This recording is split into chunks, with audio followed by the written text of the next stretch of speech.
Irmãos e irmãs, a paz do Senhor. Estamos juntos para continuarmos no estudo da Palavra de Deus. E hoje nós estamos em final de trimestre, um trimestre extremamente desafiador.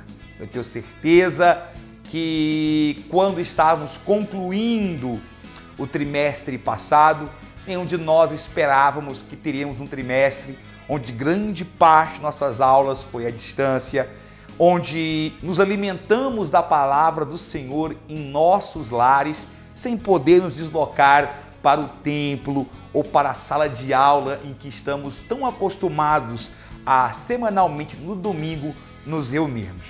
Mas ainda assim, pela misericórdia de Deus, nós estamos finalizando este trimestre com todas as dificuldades enfrentadas, por toda a situação colocada, mas a obra de Deus, ela rompe, ela vai em frente.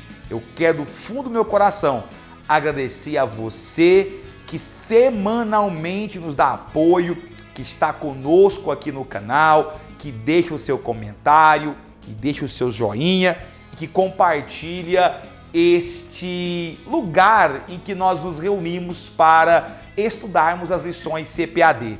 Peço a Deus que este canal cresça cada vez mais e que cada vez mais pessoas sejam alcançadas pelo poder do Espírito do Senhor e que nossos alunos e professores de EBD cresça cada vez mais em graça e em conhecimento.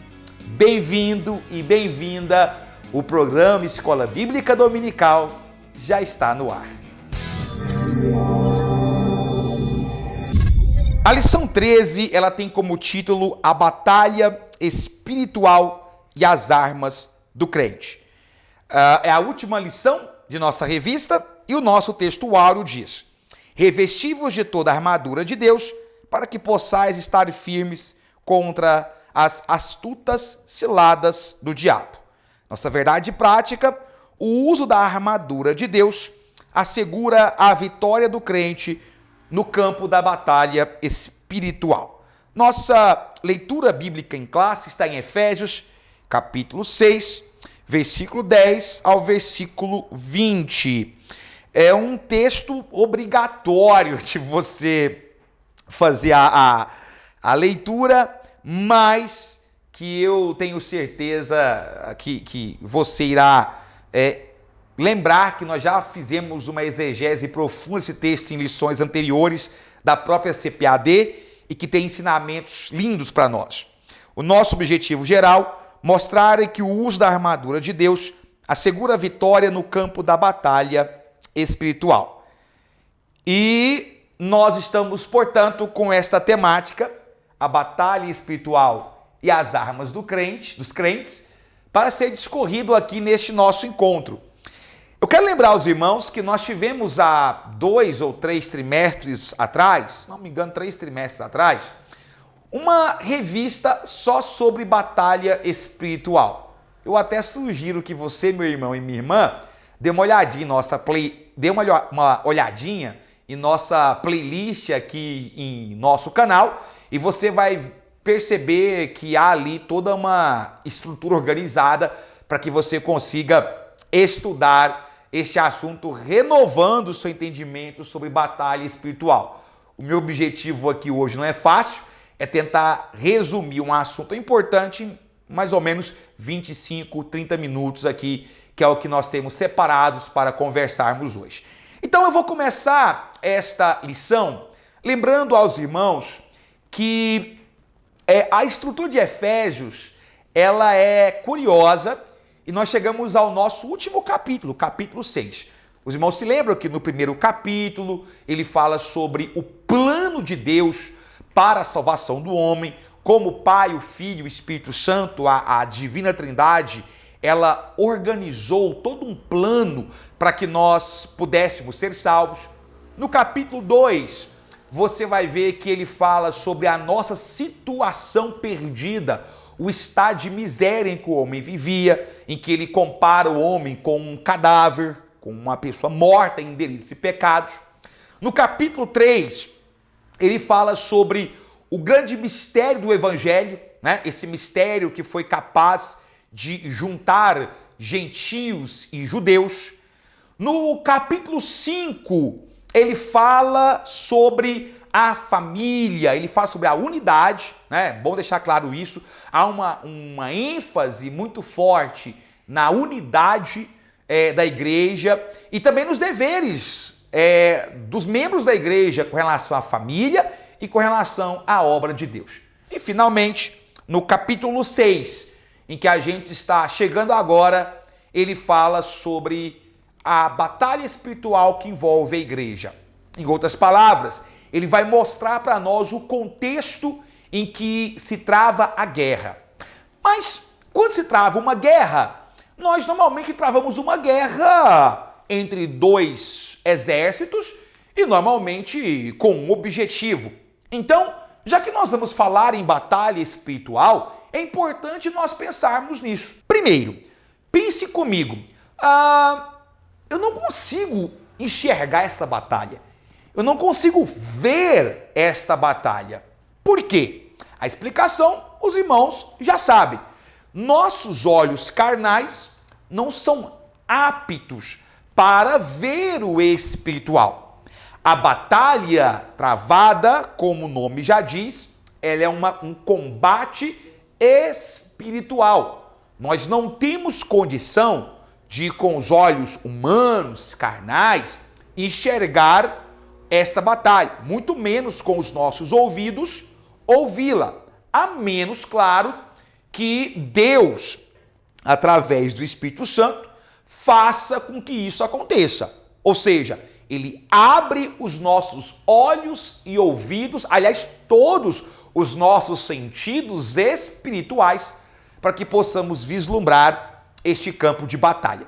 Ainda bem, porque pensando na quantidade de demônios que existem por este mundo, seria pavoroso nós andarmos de um lado para outro, enxergando os demônios que estão atuando sobre esta terra. Imagine você chegar numa reunião de família e olhar para os seus que não aceitaram a Cristo, que não são convertidos, e ver um demônio ali ao lado deles. Eu tenho certeza que a sua reunião familiar não seria a mesma. A mesma coisa em relação ao seu local de trabalho. Como é que você concentraria no seu serviço, na sua lida, se você estivesse ali e observasse um demônio ao lado do seu chefe ou do seu colega de serviço?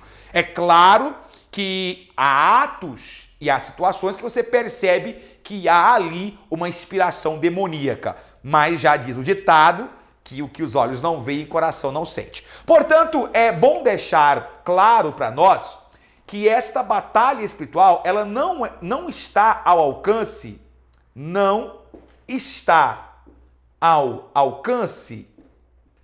de nossos sentidos humanos, de nossos sentidos humanos.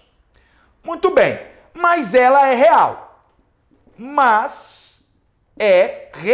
Isso é importante deixar claro. Esta batalha, ela é real. Ela está valendo. Uma outra coisa que eu acho importante de colocar aqui para os irmãos é o seguinte: ela não está ao alcance de nossos sentidos, ela é real. E quem está batalhando nesta guerra? Bom, de um lado, nós temos Satanás. Satanás, juntamente com seus exércitos, seus asseclas, legiões de demônios. Por outro lado, nós temos Deus. E aí, claro, quando eu falo Deus, eu estou me referindo ao Pai, ao Filho e ao Espírito Santo, acompanhado da sua igreja militante, que é aquela igreja que está pelejando para ser alcançada. Portanto, ela é de fato uma dicotomia. Ela é realmente uma batalha do bem contra o mal. Agora, vamos lembrar que não é à toa que nós precisamos entender o contexto atual. Quem são seus generais? De um lado, Satanás. Satanás, que na Bíblia tem muitos nomes. Diabo enganador, príncipe das trevas, príncipe deste mundo, não é? Apolion, Abaddon, tantos outros nomes que acompanham Satanás. Lúcifer, apesar de não ser mais tão propriamente o nome correto a ser aplicado a ele, mas ainda assim é um nome referente, né, que referencia Satanás. E por outro lado nós temos Deus. Deus não precisa de ajuda para ganhar esta batalha, claro que não. Mas ele conta conosco para vencermos. É interessante que, além de nós colocarmos aqui quem são os dois polos que estão digladiando, nós também precisamos lembrar que esta batalha tem como objetivo. Qual é a batalha? É pelo quê? Pelo que esta batalha é feita? Por dinheiro? Por fama? Claro que não. Satanás tem tudo isso nas mãos.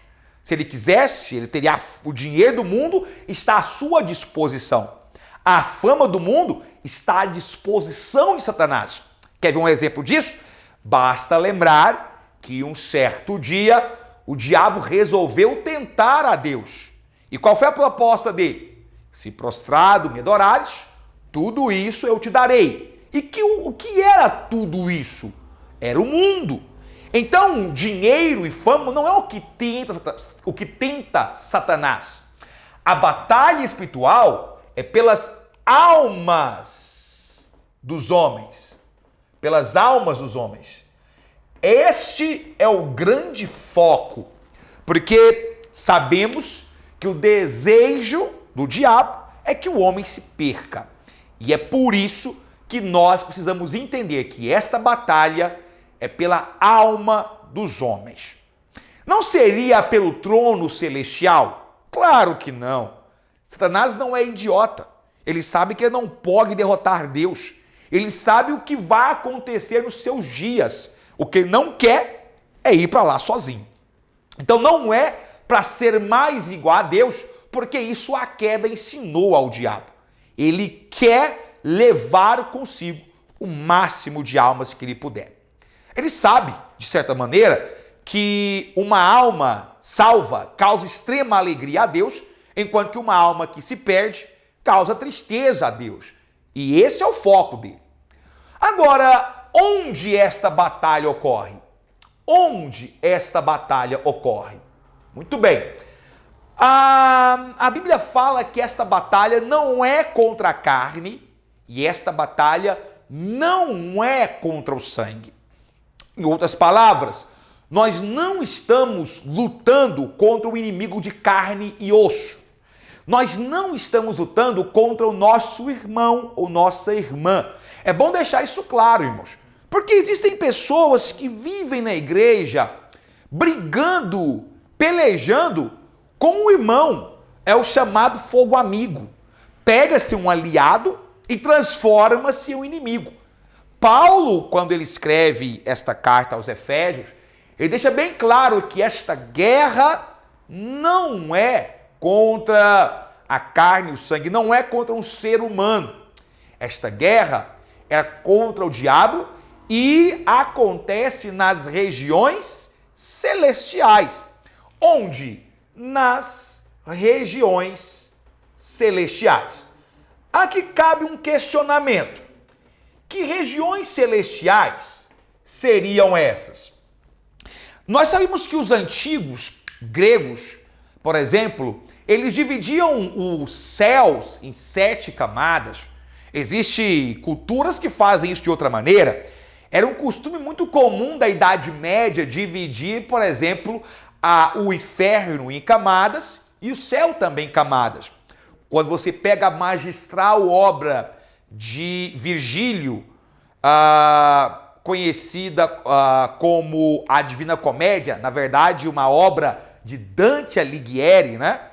Grande poeta italiano, você vê que o inferno de Dante Alighieri, ele é retratado como um lugar de círculos, de camadas, onde as torturas e o sofrimento ia aumentando das camadas mais externas até chegar às camadas mais internas. Cada ciclo do inferno, cada círculo do inferno, ele era regido por um tipo específico de pecado. Agora, aliás, é uma obra que eu recomendo a todos que leiam. Não é uma obra de cunho teológico, mas ela é uma obra muito bem feita, principalmente a versão ilustrada pelo Gustavo Doré, que realmente reflete muito, dá pavor de ver. E por fim, nós temos lá a cultura do paraíso. No mesmo livro, a Divina Comédia, ela é uma tríade, começa no inferno, depois passa pelo purgatório, porque é uma obra católica, mas é uma obra de ficção, e finalmente chega no paraíso. Você vê que era o costume da Idade Média fazer isso. Até o paraíso, até o céu, o purgatório também era feito em camadas. Mas a Bíblia, ela acaba fazendo uma outra divisão. Paulo diz que ele foi levado até o terceiro céu. Lembra disso? Se foi em carne, não sei. Se foi em espírito, não sei. Mas vi coisas que aos olhos do homem não é lícito ver. E ele foi até o terceiro céu. Era um costume da igreja dividir, e os evangelhos fazem isso, portanto, na minha opinião, é o mais adequado, dividir as regiões celestiais em 3 campos. O chamado Euranos. Euranos seria esse céu de estrelas, esse céu, essa imensidão onde estão os planetas, essa coisa toda. Depois você teria uma espécie de transição que é o chamado Mesoranos. O Mesoranos seria o céu de transição, tá? Seria onde o também chamado seio de Abraão, é onde estão as pessoas que são salvas e onde estão os anjos e toda essa questão toda. E finalmente nós temos o seio de Abraão, o terceiro céu, que é o Hiporanos. O Hiporanos, que é onde está o céu, propriamente falando, onde estão as nossas moradas reservadas, onde está o trono de Deus definitivo. Hiporanos, terceiro céu, a morada definitiva da glória de Deus e que Paulo conheceu, Paulo visitou. Que impressionante, não?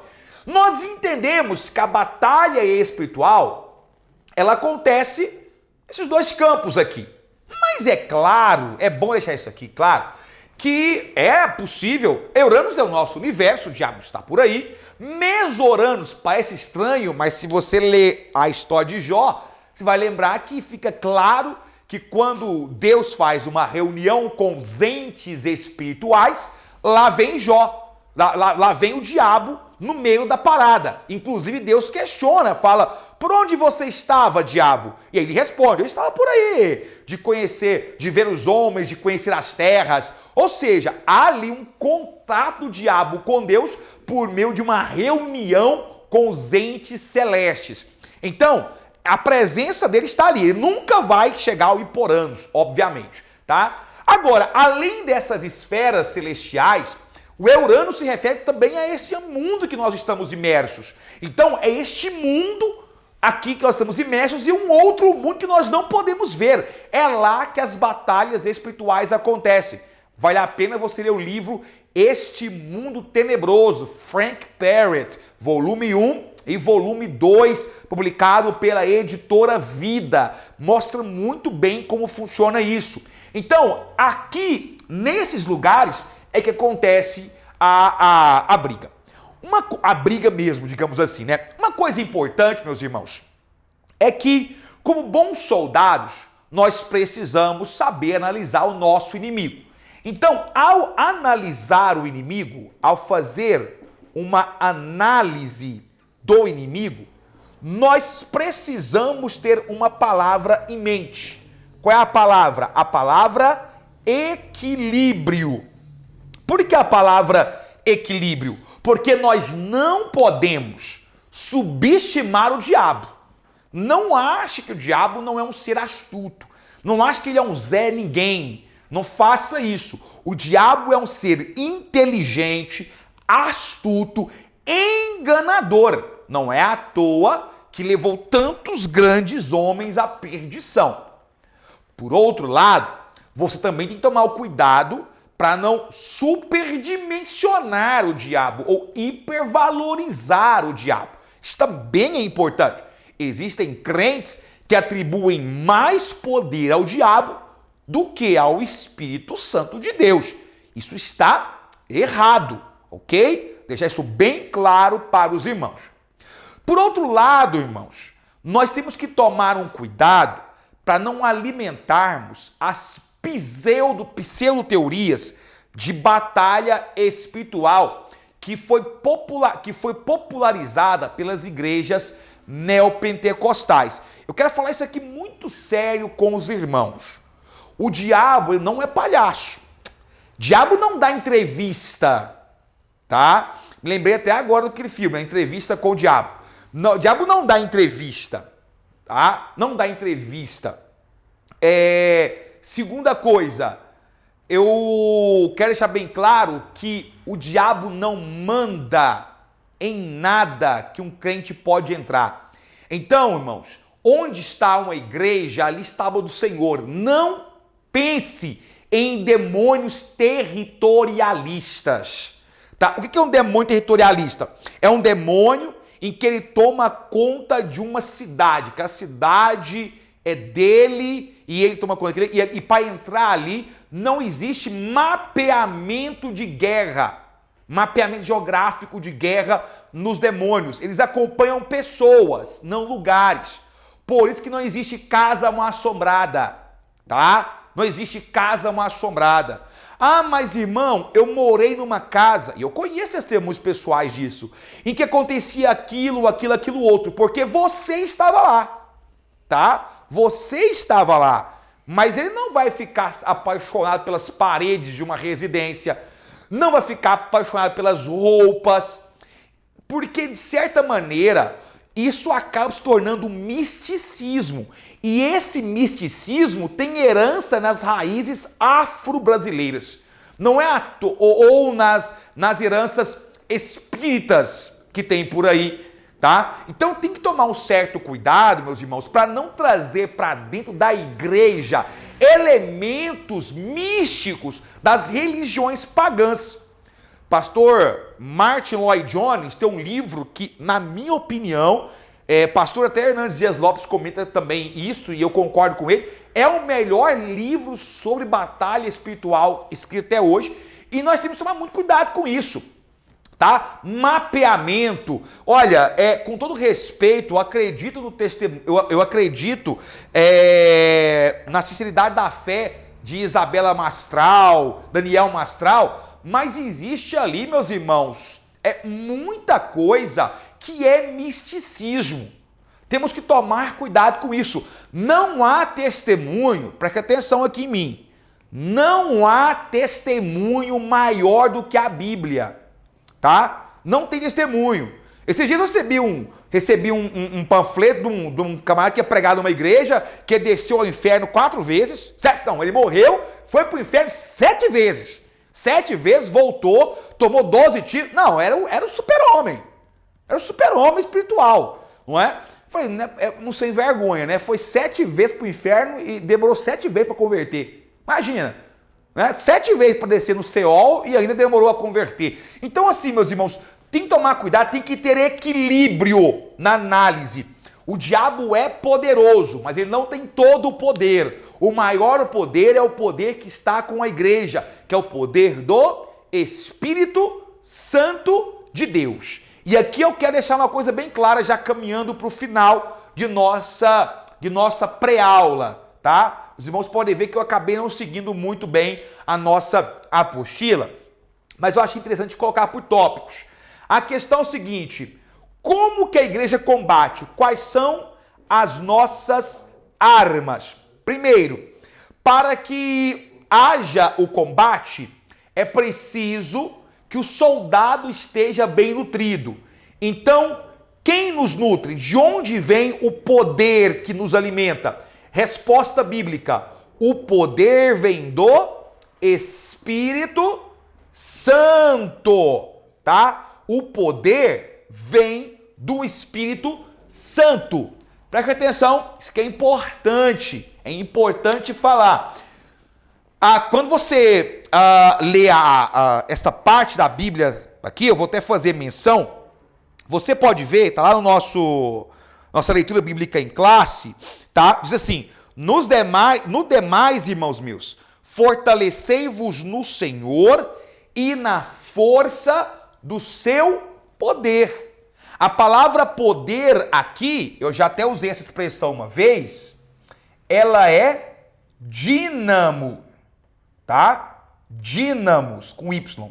Dínamos. Dínamos significa movimento, sopro. Então, o nosso poder vem do Espírito Santo de Deus. Fortalecei-vos aqui quer dizer alimentar-se. Eita, deixa eu te falar uma coisa aqui, vou repetir isso aqui, tá? Meus irmãos, fortalecei-vos no Senhor. O verbo fortalecer aqui está no mesmo sentido que alimentar.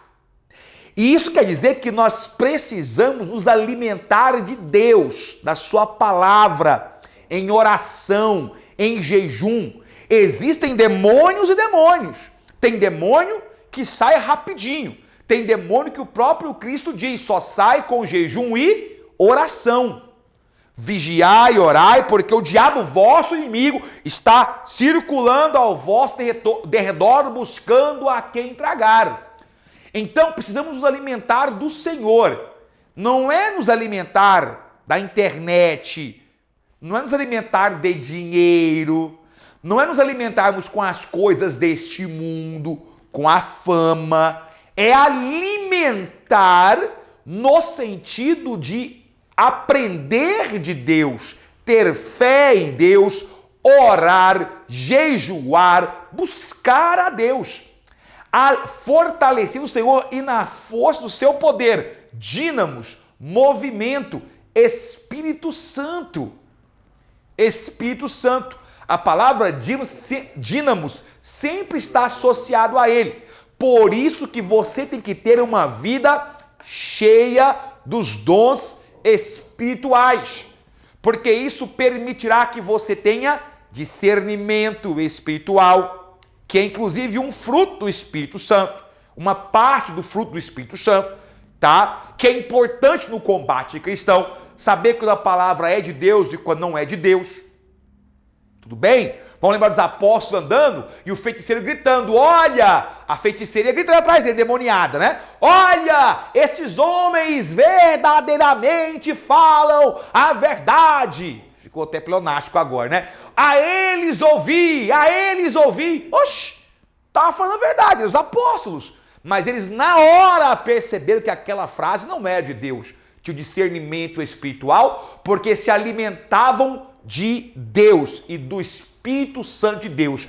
Crente que não se alimenta do Espírito Santo é crente com inanição. E soldado com inanição, soldado faminto, fatalmente vai tombar na batalha. Busque ainda hoje o poder do Espírito Santo de Deus. E por último, meus irmãos, lembrar das armas. Olha, eu não vou fazer uma exegese aqui das armas, porque realmente foi uma coisa que nós fizemos na playlist da EBD, que está aqui no canal ADMP TV. Sugiro que você vá lá. Mas eu vou citar aqui, porque é o nosso tópico, inclusive aqui, ó, tópico 3. Cingindo os vossos lombos com a verdade, como se a verdade fosse o quê? O nosso cinto, né? O cinturão, aquela peça que dá mobilidade ao soldado. Vestindo a couraça, que é aquela peça por cima que protegia todos os principais órgãos. Couraça da justiça, que é aquela couraça que protegia os nossos órgãos vitais. O órgão vital, a retidão, a justiça de Cristo nos garante vida. Calçados com o evangelho da paz. Lembra dos Salmos? Quão formosos são os pés do que anunciam as boas novas de salvação. Escudo da fé, que é a fé inabalável em Deus, que nos protege das ciladas e setas do maligno. Capacete da salvação. E finalmente, irmãos, nós temos aqui, ó, finalmente nós temos a espada do Espírito Santo. Todo esse armamento compõe o que nós chamamos de panóplia. Panóplia quer dizer armadura. Pan é todo. Panóplia, toda a armadura. Toda a armadura de Deus, as nossas armas, é a armadura de Deus. Não se esqueça disso, tá? Cingindo os nossos lombos com a verdade, não é isso? A couraça da justiça, as sandálias do evangelho, a espada do Espírito Santo, o escudo da fé. Nós venceremos esta batalha. E eu quero terminar dizendo o seguinte: você é um vencedor. A igreja já é uma vencedora. Vamos vigiar, vamos orar para já manter o que é nosso. Em nome de Jesus, que o Senhor possa te abençoar e te prosperar cada vez mais. Em nome do Senhor. Amém e amém.